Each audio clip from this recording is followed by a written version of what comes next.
Welcome back, Illumineers, to Maleficent Monday.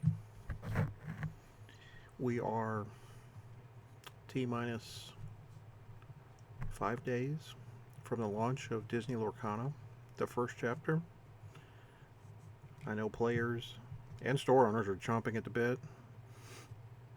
So today I'm going to continue my series on our top 5 cards from each ink color. Today I'm going to be in Sapphire, and this meme is for all of you who've enjoyed all the flounder memes from Citizens of Lorcana. He's here as an honorable mention because, well, it's too funny not to.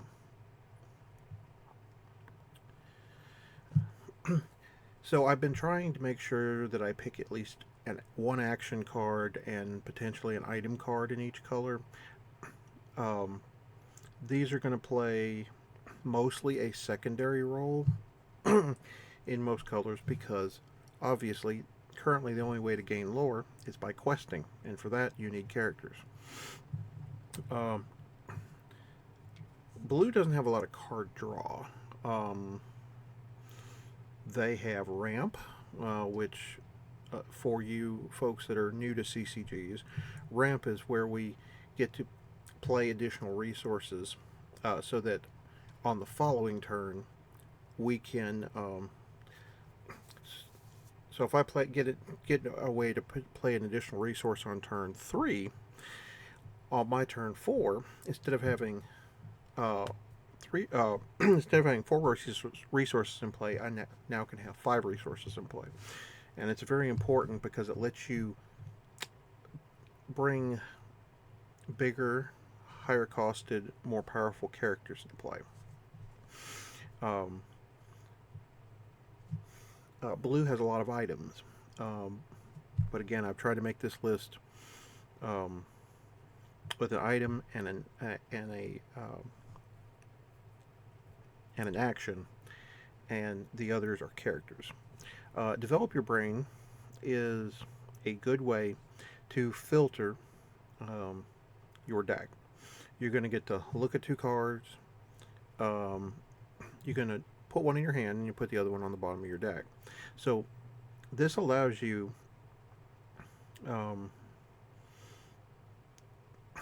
to quickly see what's coming up. One of the cards you get to put to the bottom, which is very useful because maybe you don't want to see that card till later. Maybe you don't want to see that card at all this game. Maybe you need more inkable cards and you have a lot of non-inkable cards in your hand.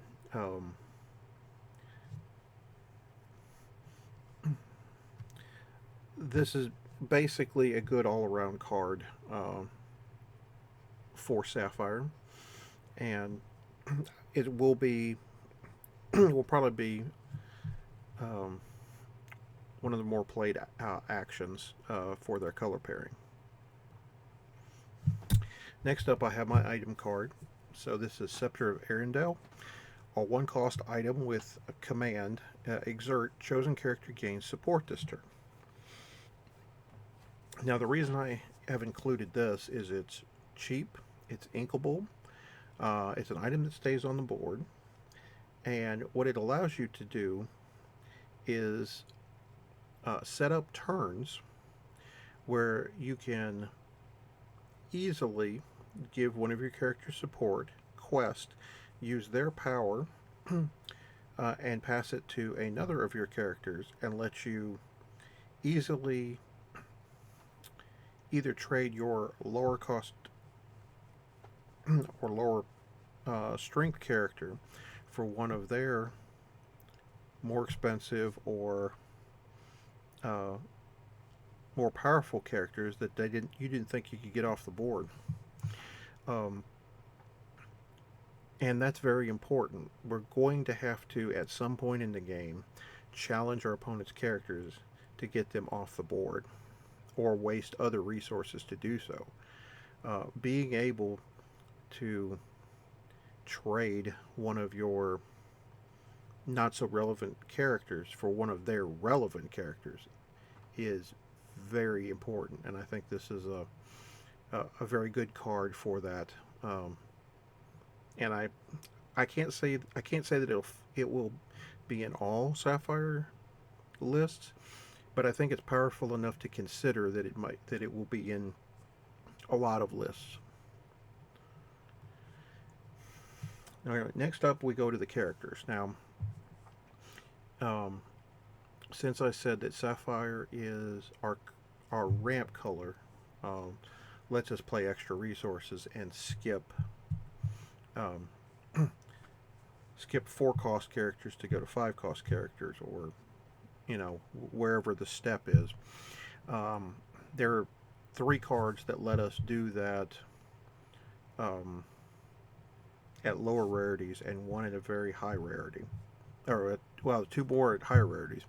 Um, the one I ended up picking up of the 3 is Mickey Mouse Detective.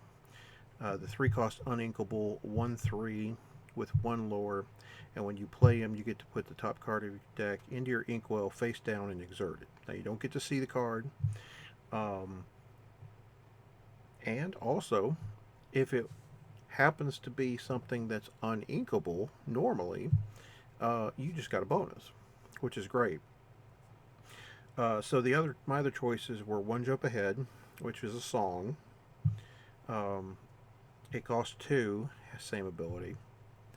Um, and Grammatala. Grammatala's 2 costs, inkable, 1/1, 1 lore, and when she is um, when she would be banished, instead she would go to your inkwell exerted, face down and exerted. Um, the reason I chose Mickey Mouse over the other 2 was simply because he had a slightly better body. Um, and there are um, the jump from um, timing on Grandma Tala. If you play her on 2, she doesn't immediately ramp you up. You have to wait at least until turn 3, and then your opponent has the option to leave Grandma Tala on the board. She only has a 1 lore, same as Mickey, so they may not ever try to banish her early game. One Jump Ahead, of course, is a song, so it doesn't immediately affect the board, but it does ramp you up another ink color, or another ink for 2 instead of 3. Um, again, I chose Mickey because he has a 1/3 body, so it takes a little bit more to get him off the board. He quests for 1, and he has the immediate effect of ramping you from 3 to 5, and 5 is a very good spot to be at on turn 4, with the likes of Mufasa and a 5-drop Maleficent that both have 3 lore, um, which is, and then you also have the next card on our list that costs 5. That's also pretty amazing on that drop. So the 5-drop I'm referring to is Aurora Dreaming Guardian. 5-cost inkable, 3/5, 2 lore, Floodborn Hero Princess, shift 3, and your other characters gain ward. So, to me, she is the second best character in Sapphire. You have 2 other Auroras in Sapphire. You have a 2-drop, 2/2 for 2 lore, and then you have a 4-drop, 2/5. I think it's just 1 lore, but has a shrink effect that reduces your opponent's strength of a character that you trade in. But in either case, um,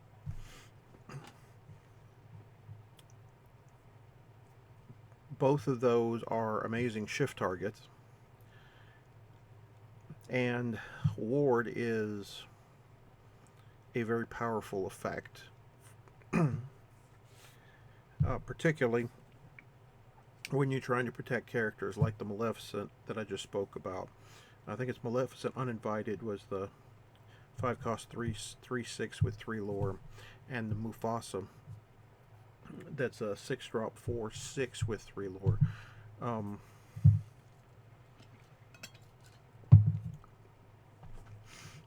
Protecting those characters from a card like Dragonfire, um, or Mother Knows Best, um, Genie, stop it from bouncing. There's endless number of things. It basically puts the target on Aurora instead, and so now they have to waste a card to get rid of her, and then try to get rid of the other card. Um, a great super rare. Being in the starter makes it easier to find, and that's very important. And of course, anyone that has read the spoilers, it's kind of hard not to choose Belle, Strange but Special, as the #1 card in Sapphire. 4 cost inkable, 2/4, Storyborn Hero Princess, has 1 lore to start. She has 2 abilities. Read a book. During your turn, you may put an additional card from your hand into your inkwell face down. Okay, so for folks that have come over from other trading card games, Magic the Gathering has a card called Explore or Exploration. It's 1 green enchantment. Lets you play an additional land each during your turns. So we have that card stapled onto 4 cost 2/4 with 1 lore currently. That in itself is pretty strong, because now you can get to even higher drops sooner at the cost of obviously extra cards from your hand. The the mind-numbing powerful ability is my favorite part. When you have 10 or more cards in your inkwell, this character has +4 lore. No wonder she is a legendary. Uh, Questing for 5 lore is 1/4 of the total that you need to win the game. A quarter of your total. That is an insane amount. Now, granted, you have to have 10 cards in your inkwell,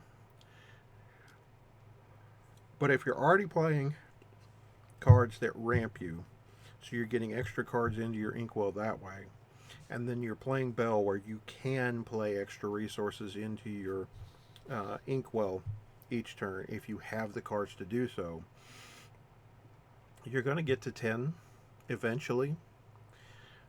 Obviously, she has a big bullseye on her, which is why playing her along with the Aurora Dreaming Guardian that we just played means that they have to take out Aurora before they take out Belle, and that's not good for your opponent. I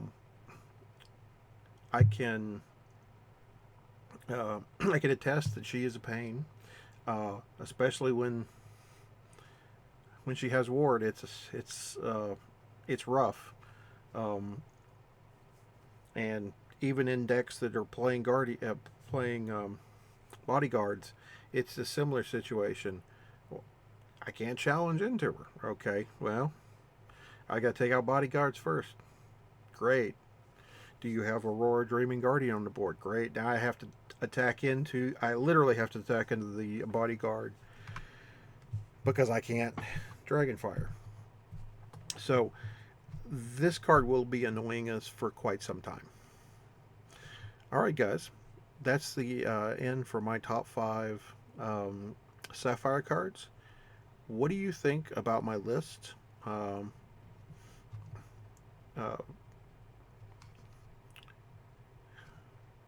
Leave a comment down below. Do you agree? Do you disagree? If you disagree, what's your top 5 list? Until next time, no matter the game, there is no escape from the tiger.